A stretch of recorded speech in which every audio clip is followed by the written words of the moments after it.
I did not lose my family all at once. I watched them quietly erase me, one holiday, one favor, and one lie at a time, until the only thing they still wanted from me was money. I cannot say the exact day I gave up on getting an invitation. It happened somewhere in mid-December.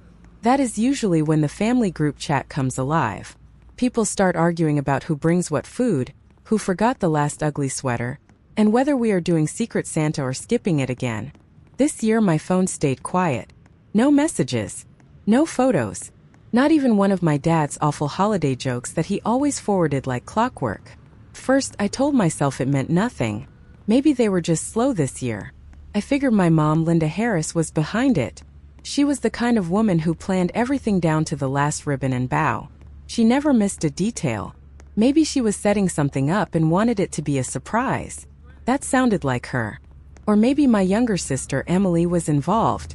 Emily loved big dramatic moments, especially the kind she could post online afterward with the perfect caption. She always had. And my dad, Mark Harris, had forgotten things before. Birthdays. Appointments. Small stuff. I told myself I was probably reading too much into it. Still, I checked my phone more than I wanted to admit. I would catch myself reaching for it without thinking. I would open my messages, scroll to the family thread, and stare at the same empty screen. No new texts. No missed calls. Nothing. The silence was not loud. It was worse than that. It was sharp. Like standing in a room that used to be full of people and suddenly realizing you are the only one left. And the quiet makes your ears ring. By the time December 20th came around, I stopped lying to myself. I knew it was not a mistake. I knew exactly what the silence meant. They had made a choice. They just did not have the decency to say it out loud. And somehow that hurt more. When someone yells at you, at least they acknowledge you exist. When they say nothing, it feels like you have already been erased. I did not tell anyone. Not my coworkers. Not the one friend from college I still talk to now and then. It was embarrassing. I was 31 years old. I ran my own business. I paid my bills. Sometimes I even covered other people's bills. I was not supposed to be sitting alone, waiting for a holiday invitation from people who clearly did not want me around. But I waited anyway. Not just for an invitation. For any sign that I still mattered. That I had not somehow fallen through the cracks in a family I helped hold together. I kept thinking about the house on Oak Ridge Lane. The place where I learned how to cook a turkey. The place where Emily always got the bigger slice of cake no matter what. Christmas was 5 days away. I had no plans. No calls. No place to go. Still, I kept my phone charged. Just in case. The envelope showed up 2 days before Christmas. When I got back from the grocery store, it was sitting on my doorstep. Thick. Stiff. The kind of envelope that feels serious the moment you pick it up. It was from a delivery service, sealed tight. For a second I felt hope. I hate admitting that. I thought maybe this was how they were making things right. Maybe it was an apology. A formal invitation. A card with my mom's handwriting. Maybe even a gift card from my dad with one of his forced jokes scribbled inside. I carried it into the kitchen without taking my coat off and set it carefully on the counter. The return address said Linda and Mark Harris. My chest tightened. I wanted it to be something kind. Something human. I opened it slowly. Carefully. Like whatever was inside might undo weeks of silence. There was one sheet of paper inside. No card. No note. No explanation. Just a bill. The number jumped out at me right away. $25,000. I blinked, trying to understand what I was looking at. Then I read the details. It was an invoice for the 2023 Honda Civic I helped Emily buy last summer. The same car she picked out while I sat next to her at the dealership, helping her argue down the interest rate. The same car I agreed to co-sign for after my mom told me it would only be temporary. She said it would be for a few months. She promised Emily would pay me back. That promise was not anywhere on the paper. All I saw was a total balance due, and one line that made my hands go cold. Agreement to gift vehicle to Emily Harris. Gift. I stood there holding the paper while it shook slightly in my hand. That was it. No dinner. No invitation. No family. Just a bill. This was not new. Growing up, my family looked perfect from the outside. Clean house. Quiet street. Matching sweaters at Christmas. polite smiles for neighbors, family photos that hid more than they showed. My mother always made sure the porch decorations matched the season. She brought homemade desserts to church events, even though most of them came from the bakery aisle and were rearranged at home. My father was not cruel. He just liked things orderly, efficient. He kept his voice calm and his expectations high, even when he did not say them out loud. Feelings made him uneasy. Questions made him uncomfortable. And then there was Emily. She was 7 years younger than me. Emily was always the pretty one, the sensitive one, the one everyone rushed to protect. From the time we were kids, the world seemed to tilt in her direction. If I cried, it meant I needed to toughen up. If she cried, it meant someone had wronged her. I was praised for handling things on my own. She was praised just for existing. There is one memory that still sticks with me, even though it happened over 20 years ago. I spent an entire afternoon on the living room floor building a tall tower out of wooden blocks. I was careful with it, took my time. I remember feeling proud. Emily ran through the room and knocked the whole thing over. I started crying right away. My mom rushed in, but not toward me, not toward the broken pile of blocks. She went straight to Emily. "Are you okay, sweetheart?" she asked. "Did he scare you?" No one asked about my work. No one checked if I was hurt. That was the moment I learned something important. I was not there to be comforted. I was there to get myself together quickly so nobody else had to be uncomfortable. That pattern never really changed. As we got older, I helped Emily with homework. I packed her lunches when Mom said she was too overwhelmed. I sat through her drama club rehearsals. I picked her up from parties, drove her to tutoring, stayed quiet when she slammed her bedroom door. When she went off to college, I helped with that too. Not all of it. My business was still new back then, but I paid more than I should have. Mom and Dad said money was tight. Emily was still finding her footing. They promised it was temporary. It always was. Until the next time. After graduation, Emily called me crying again. She said she could not find a job. She did not know where to start. I sent her contacts, reached out to people I barely knew online, helped her rewrite her resume line by line. A few months later, she landed a job at a medium-sized design firm. She posted a selfie on her first day with the caption, "Made it on my own." I did not say a word. Then last summer, her car finally broke down. She called me sobbing so hard I could barely understand her. She needed a car to get to work. Mom and Dad's credit cards were maxed out. A few hours later, my mom texted me, "Can you help just for now? We will pay you back in a few weeks." I went with Emily to the dealership, sat through the paperwork, signed as a co-signer on a $25,000 loan. It was a lot, but I told myself it was family, and family was supposed to mean something. I think the moment I really started seeing things clearly was last Christmas. That year I hosted dinner. My mom usually did, but she said she was overwhelmed. Work deadlines, church events, something about her blood pressure. I did not question it. I never did. I cleaned my apartment, bought groceries, planned the menu, cooked every single dish from scratch. Nothing reheated, nothing store-made. Mom still called it her turkey, even though I basted it every hour and woke up at 6 in the morning to prep. I made the mashed potatoes, the green bean casserole, cranberry sauce from real cranberries, not a can. Emily showed up late, of course. She carried a bottle of wine like she had done us a favor just by walking in. I put wrapped gifts under the small tree. Nothing expensive, just thoughtful. A scarf in my mom's favorite color. A new corkscrew for my dad.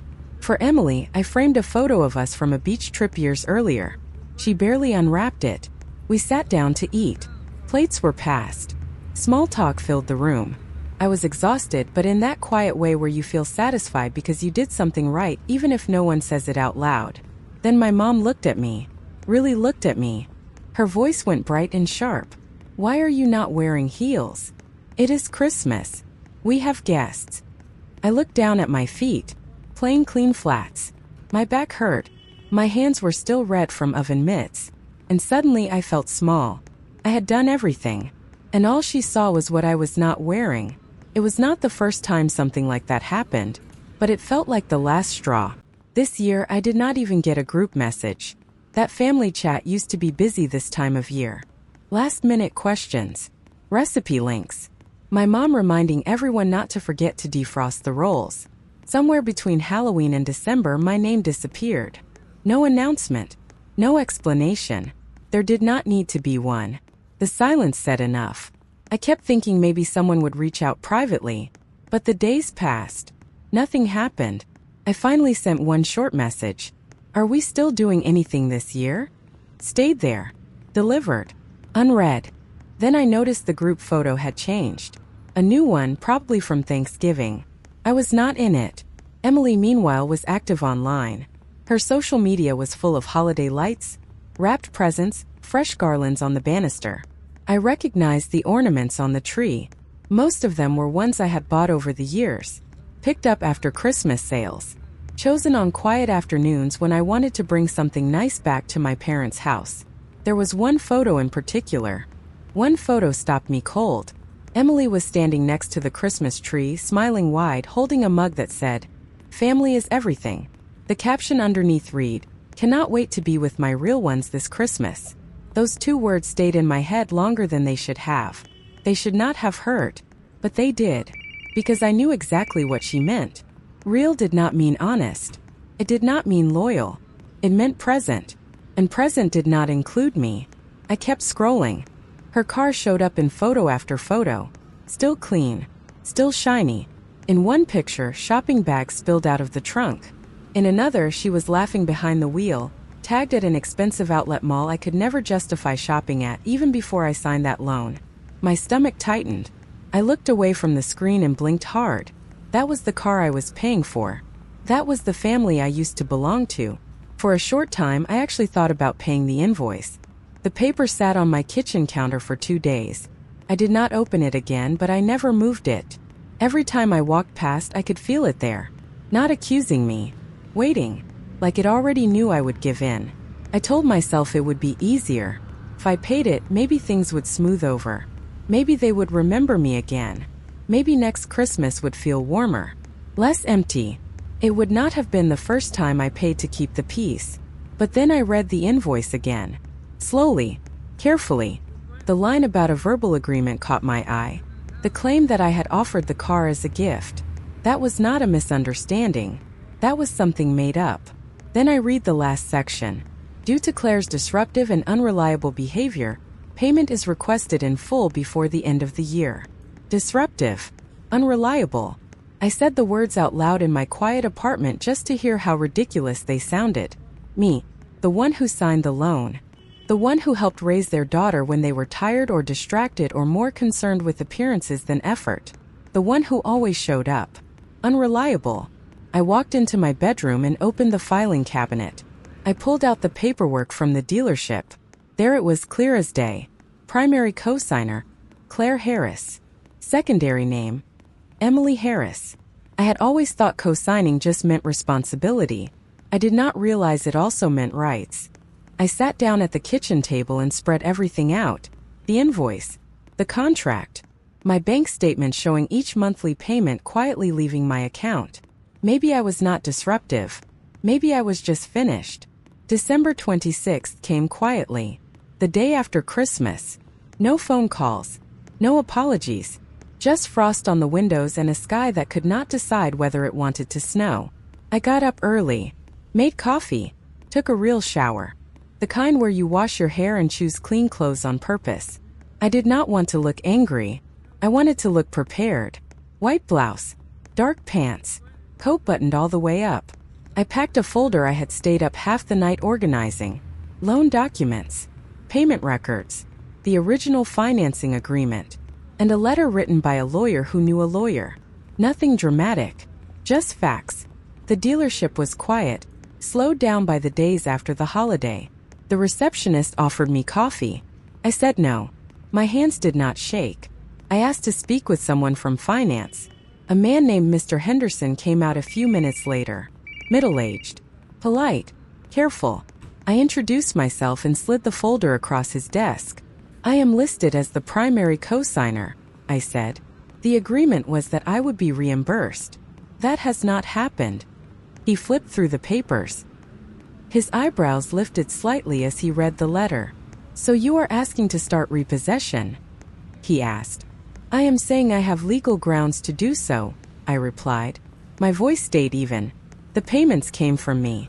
The agreement was broken. I am not acting out of anger.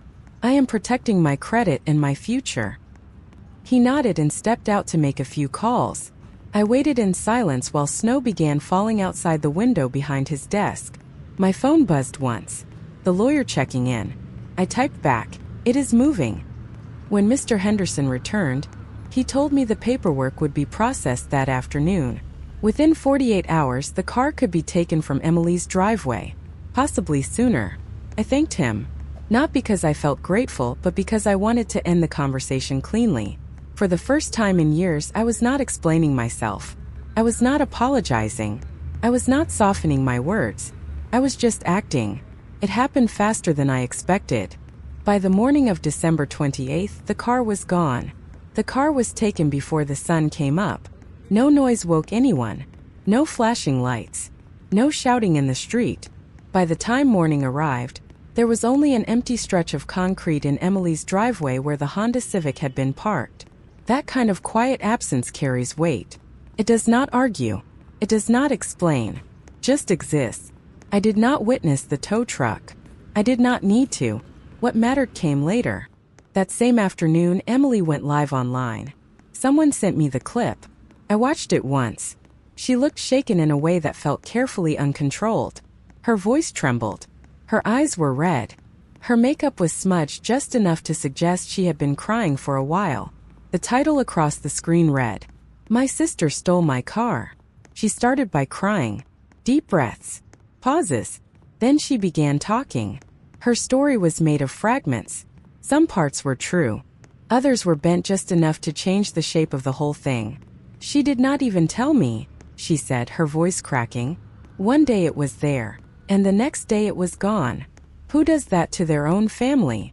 Who takes back a gift?" The comments exploded almost immediately. Some people rushed to comfort her. "That is cruel. Family should never do this to each other." Other people were not so quick to believe her. "Didn't your sister pay for that car?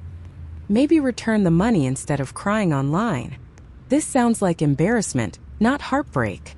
I did not read them all. I watched the video once. That was enough. I did not comment. I did not correct anything.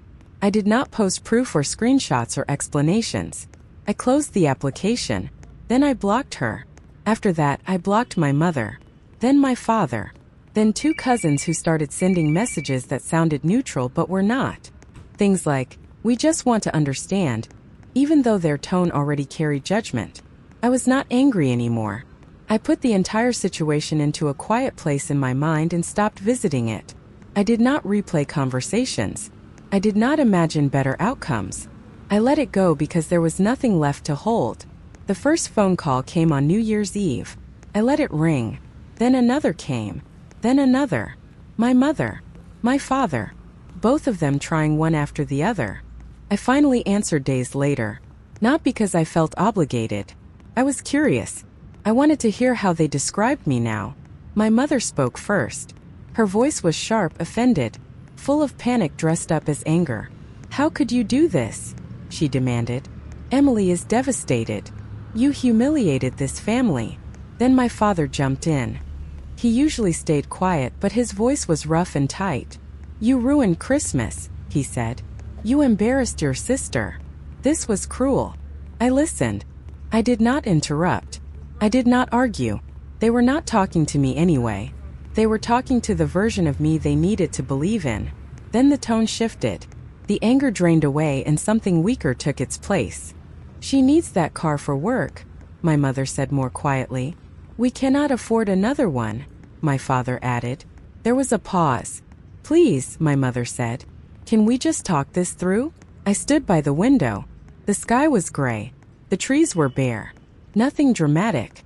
Just winter doing what winter does. Then I spoke. "I am not your backup plan," I said. "I am not your bank. And I am not the villain in a story you created without me." There was silence on the line. "You made your choice," I continued. "You chose Emily. You chose to leave me out. You chose to send me a bill instead of an invitation. You lied about what I promised. I let that sit. From now on, I said, handle it yourselves. Then I ended the call. No yelling. No crying. No long goodbye. Just an ending. That January, I rented a cabin in Oregon. It was small and plain.